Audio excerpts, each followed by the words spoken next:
Hello, everyone. It's great to see everybody. We've got a good turnout tonight.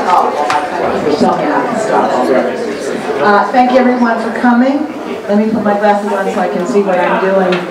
So, election season is in full swing, and I want to thank our candidates, Ben Allen, who will be in just a moment, and Sandra Fluke for running to represent the 26th Assembly District. I'm going to talk for just a few more seconds until Ben comes in, and then I'll reintroduce him. I want to thank, first of all, I got to do some housekeeping tonight. If you are an elected official or running for an office, please stand up. I know Mark Henderson's here, and Mark, what city are you running for? City Gardena City Council. Thank you very much for coming, Mark. So, we have what, 36 days until election. I don't know about you, but I'm very excited to elect Democrats and take back our 2/3 majority up in Sacramento and move our progressive agenda. In terms of doing some housekeeping, I just want to, first of all, acknowledge some very hard-working members of our club, and that is the organizing committee that put the debate together. Betsy Butler, the Honorable Betsy Butler, former Assemblywoman. Edgar Hines, our moderator tonight. Yeah. William Roberts, our VP of Operations. Robert Schertz, who's out registering people at the sign-in table. And I also want us to give a big round of applause to our wonderful Bill Roberts, Male Democrat of the Year for the 62nd Assembly District. And Carl Robbins, Female Democrat of the Year, West LA Democrat President. I see Ben is back with us, and Ben, while you were indisposed, so to speak, we introduced Sandra and you, and thanked you very much for running to represent us, both of you, our stellar candidates for the 26th Assembly District.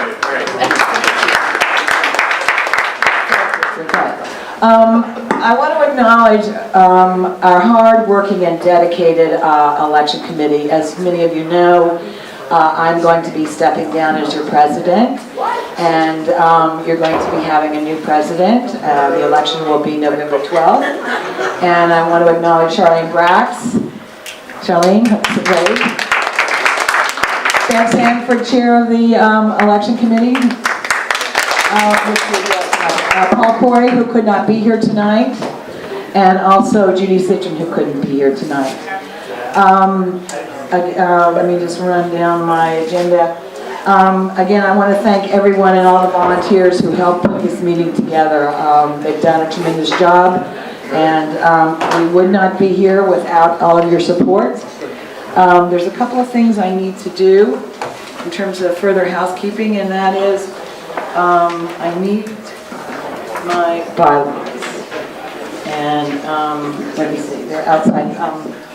I'll be back in just 1 second, sorry. Sing, Bill. Unaccustomed as I am to public speaking. But again, thank you all for coming tonight. We are looking forward to a very robust and healthy debate. And fortunately, Sheila has her version of the bylaws close by.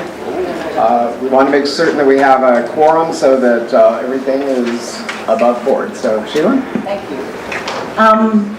As you all know, we voted on August 20th and changed the bylaws, and I'm just going to go through the mechanics for the candidates and everyone here in terms of a quorum. A quorum is at least 15% of the membership and at least 3 officers, which we do have a quorum. We have 126 members as of September 27th. The quorum is approximately 19 members. I can see that we've certainly got more than 19.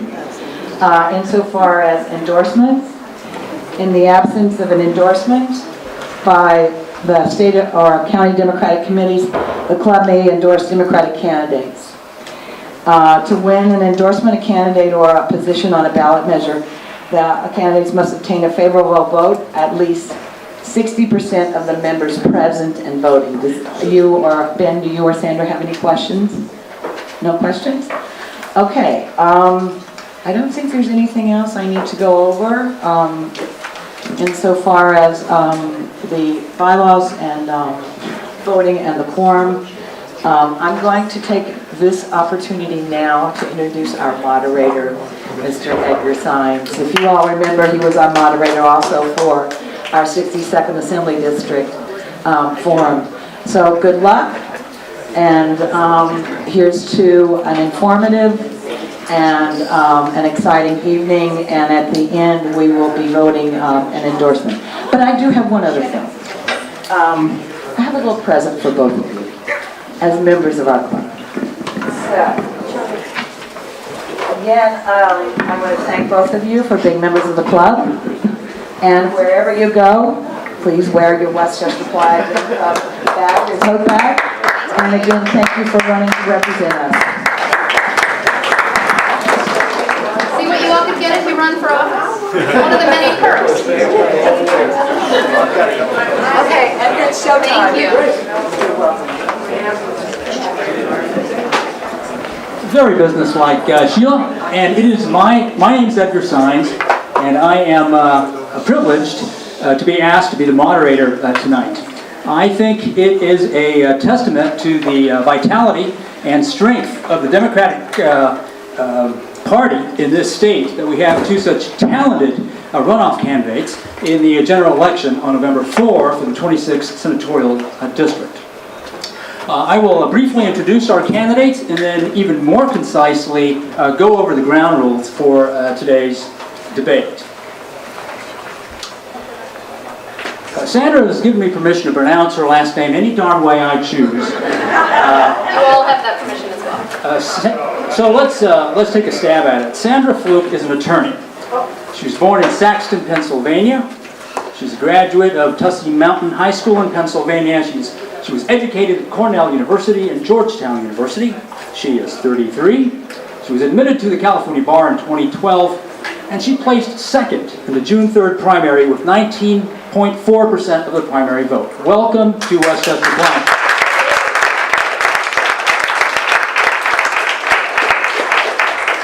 Ben Allen is an attorney. He was born in Santa Monica, California, graduate of Santa Monica High School, educated at Harvard, Cambridge, and UC Berkeley. He is 36 years of age, admitted to the bar in 2008. He finished first in the June 3rd primary with 22.2% of the vote, and it goes without saying that both of these fine candidates are Democrats. Now, our rules for tonight are fairly simple. The order of the candidates will be determined by their selection of a particularly low number from this African mahogany box.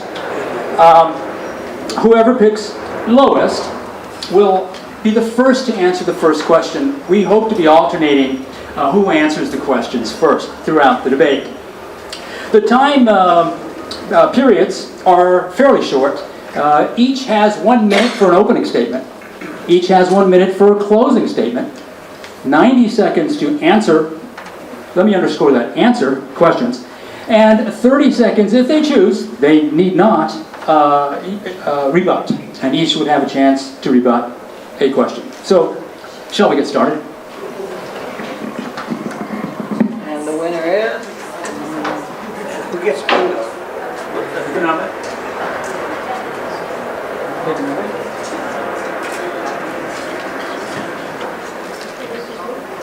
Well, we've got the winner of the first question, Sandra Fluke.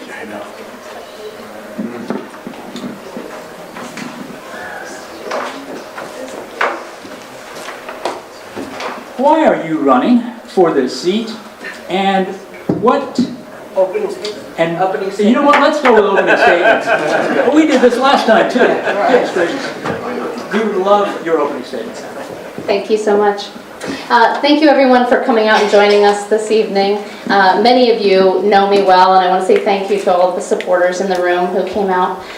So I'll give a little bit of brief background about myself. I've devoted my entire career to public interest work. I'm a public interest and social justice attorney, and my work has focused on figuring out ways to amplify the voices of folks who are often silenced in our communities through various types of marginalization, whether that's been through pushing for policy and legislation, primarily at the state level, or through representing survivors of domestic violence and human trafficking. I'm proud in this campaign to be focusing on campaign finance reform, educational investment, and environmental protection and progress. And I'm very proud to have the support of folks like LA City Council member Mike Bonin and his predecessor Bill Rosendahl, and Democratic clubs in the area like West LA, Beach Cities, and Torrance, as well as the progressive Dems. Thank you so much.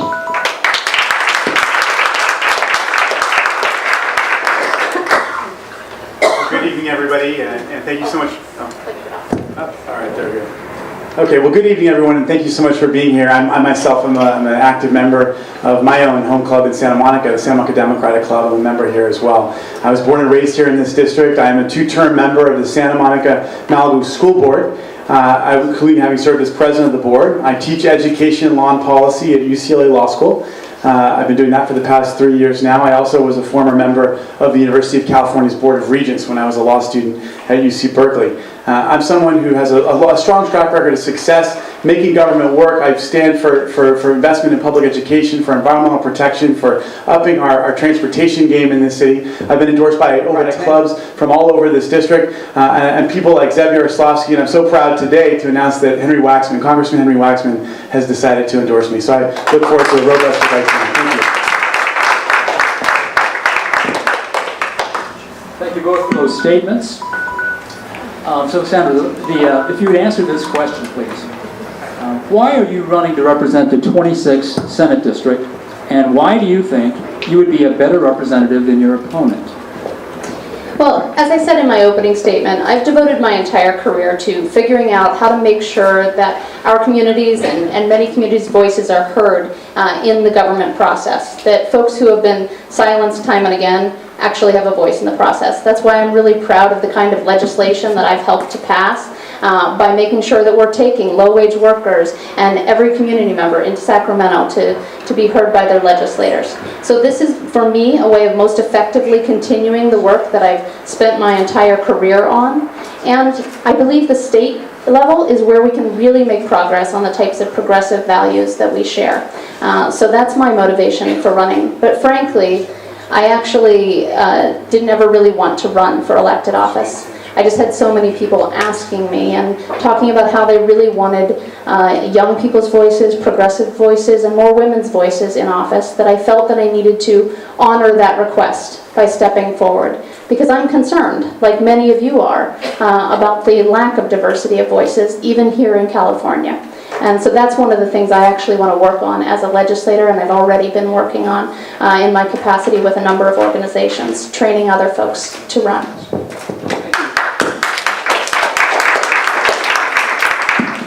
Ben, would you like me to repeat the question, or? I'm okay. I think I got it. Well, I think what distinguishes me in this race is that I have very deep roots in this district. I have spent considerable time both as an outside advocate, someone who's an activist, someone who's engaged in trying to push government from the outside, but also a real strong track record of helping to make government work on the inside. I spent time as a staffer on Capitol Hill. I've seen the legislative process through that lens for a very progressive member of Congress, Jose Serrano, working on environmental issues, neighborhood revitalization issues, etc. I've also had the chance to serve at the state level. I served on the Board of Regents of the University of California. I pushed through two very important progressive pieces of legislation through that board. One of them that strengthened the green buildings procedures of the university. Now we have 166 LEED certified buildings as a result of that resolution, more than any university system in the country. I've also pushed through a measure that strengthened public interest loan forgiveness at the professional schools in the university. I then came back home to my own hometown. I ran for school board. I've been engaged on the school board now for 2 terms. And during difficult times, serving in a leadership capacity, trying to bring in the extra revenues, trying to make tough decisions, but good decisions to make sure that we preserve and protect a lot of those core programs that make such a difference for young people. It's those experiences of bringing people together, thinking critically about policy making, and then actually delivering, voting, making tough decisions day after day that I think make me a very qualified person for this race, and it would be for this seat. And it would be such an honor to have the endorsement of this club. Thank you.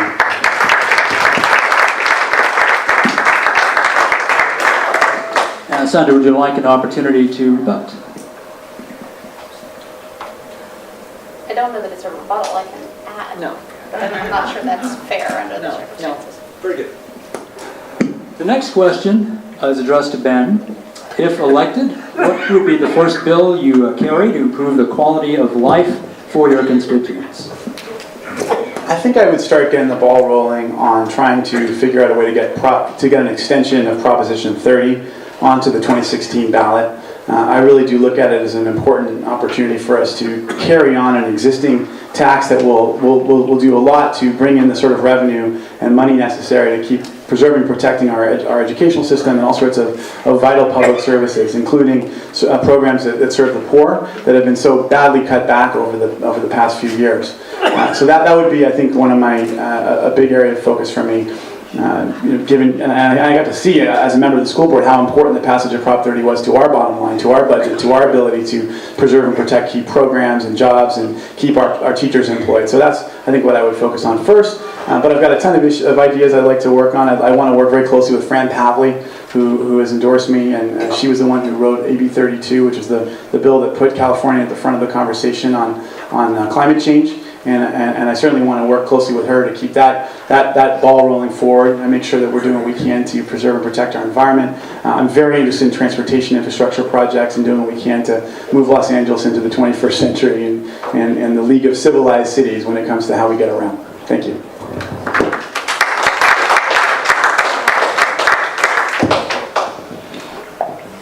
You know, I think the challenge here is that there are so many issues that are impacting the quality of life here in the district and throughout California, whether it's things like the need for public transit or investment that will create good paying jobs or improvement in our educational system, that prioritizing just one of those can be quite the challenge, and we need to make progress on all of them. So what I would work on first is the issue that I think underlies all of that, and that's how do we take back Sacramento? How do we take back our elections for us, the voters, the community?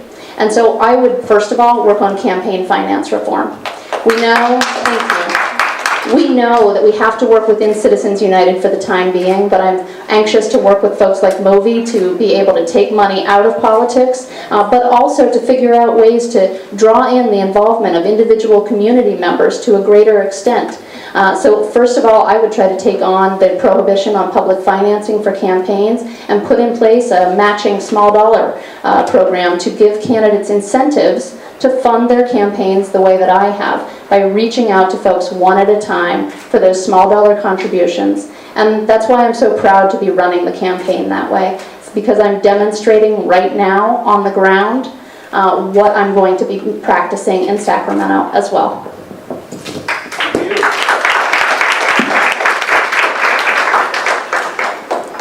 So Sandra, this question is directed to you first. What tax policies do you endorse to create and keep middle-class jobs in Southern California? Well, I think there's a number of areas where we need to make changes to our overall tax structure. When it comes to job creation and keeping jobs here, unfortunately, this actually gets used as a bit of a red herring, I think, by some very conservative groups who are looking to take us in the direction of Texas. Texas is always mentioned in this conversation, right? And I'm certainly concerned about the jobs that are leaving California, but I'm really concerned about California looking like Texas. So we need to make sure that we are incentivizing and creating tax credits for the industries that we need to keep strong here in Southern California, things like the film tax credit, looking at the aerospace credits, and that we're incentivizing situations for small business owners that pay the kind of good paying wages and contribute to our communities. Those are the businesses we want to make sure to keep here. What we should not be engaging in is a race to the bottom with states like Texas, where frankly none of us would want to work. And I'm very proud to have the support of the California Small Business Association as well as a number of local business owners, because I actually understand how to make sure that we are keeping jobs here. I think one of the other areas that we can make progress is by investing, by putting funds into our infrastructure for things like public transit, so that we can improve our environmental situation at the same time as creating jobs.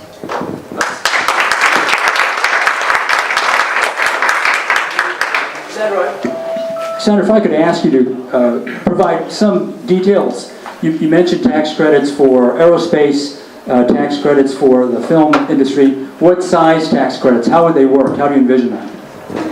Well, we actually just passed legislation around film tax credits, so that's some great progress. But frankly, what I think we need to say to the rest of the country is the entertainment industry is ours. Stop trying to take it out of California. Because right now, again, very similarly to the situation with Texas and some of those plants, we're engaging in a race to the bottom. And that's not beneficial to us as a state, and it's not beneficial to the industry.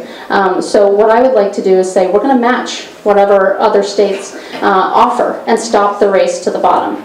I think that the plan that was passed recently is a great start, and it'll be good to see how the industry responds to that.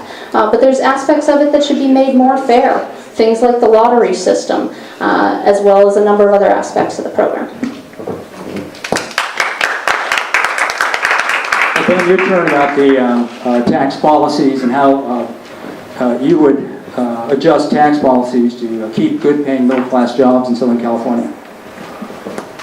Yeah, well, I'm very supportive of the TV film tax credit that Sandra discussed. And I think my stand and advocacy on that issue was what earned me the endorsement of IATSE, which is the union that serves all of the TV and film production folks who are on the line and below the line, producing for Hollywood. So I think it was a really wonderful thing that the legislature finally decided to grant that tax credit. It was about $330 million, I believe, and that's going to go a long way toward putting us in the place that we need in terms of. That's going to go a long way toward putting us where we need to go for keeping those kinds of jobs here in LA. It's interesting. The studios didn't really need that much incentive they wanted to do their work here, but just a little bit of an incentive has made a big difference for them staying here. I will say it's become so abundantly clear to me how important the aerospace industry is to the South Bay. And it's got such an interesting follow-on effect. And it's one of the reasons why I really would want to advocate to keep the LA Air Force Base in place, because not only does it impact a lot of the businesses that serve the base and then that serve the businesses that serve the base, but it's also got follow-on effect in things like Hollywood. And the soundstage in Manhattan Beach was a very interesting place where they made Avatar, has all sorts of interesting ties with the Air Force Base. And so I would certainly want to work with local leaders to go to Washington to do what we can to make sure that place stays open for people. I've learned so much about how many jobs are impacted by its presence. Do you think the $300 million was sufficient, or is that just a good start? What number do you think would be the ideal?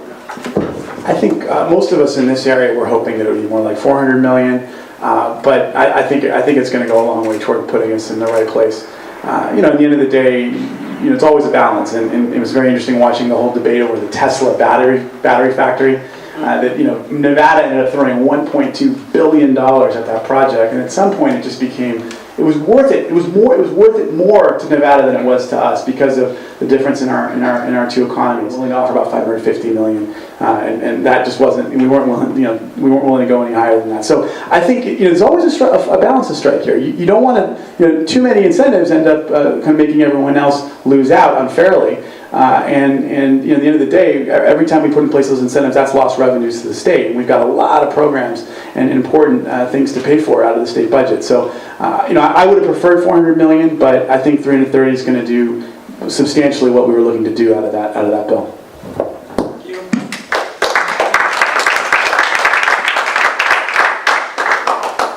Last week, the LA City Council voted to increase minimum wage for hotel workers to $15.37 an hour at large hotels. The California legislature passed a minimum wage increase to $10. That's effective the first of the year of 2016. Opponents of minimum wage increase proclaim it will hurt business and people will end up losing jobs. This next question, I think, goes to Ben first. Do you think the wage increase by the California legislature is realistic based on the high cost of living and housing in this state? As in, was it? As in not, $10. Was it not high enough? Is that was the? That's the implication of the question. Okay. All right. So I think it's a good first step, but I think we've got a long way to go, and I certainly do support a faster escalation of the increase in the minimum wage. I think it's an important thing to do. I'm proud of the city to have taken the stand that it did on the hotel workers. I've actually been endorsed by the Hotel Workers Union tonight here. I think it's, you mentioned the cost of living, the cost of housing, it's getting extraordinarily high, and it's so important that people who work hard, full jobs, put their blood, sweat, and tears into their work. It's crazy that people are not able to afford a meal, not able to afford their home. These are people working with great dignity, and I want to promote policies that will make sure that those people who work hard and play by the rules are going to have an opportunity to be able to live and afford to live here and live a good life here and be able to raise their kids in a place of security and growth and comfort. Right. And how do you respond to the economist's argument that it will hurt small businesses and some folks who are making lower wage jobs will lose their jobs?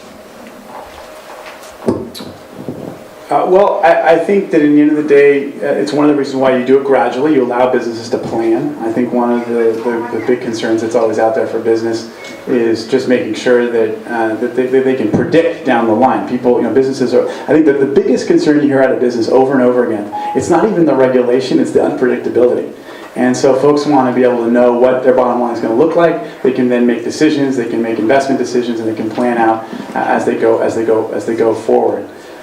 So I think it's about a gradual and steady increase for that reason. Sandra, if you could tackle the question about your opinion as to whether $10 an hour at the state level is sufficient, or whether it's just a first start. Of course it's not sufficient. We actually heard from the LA 2050 Commission that it's not even enough to get people above the poverty line in Los Angeles. And we all know the poverty line is set criminally low for this entire country.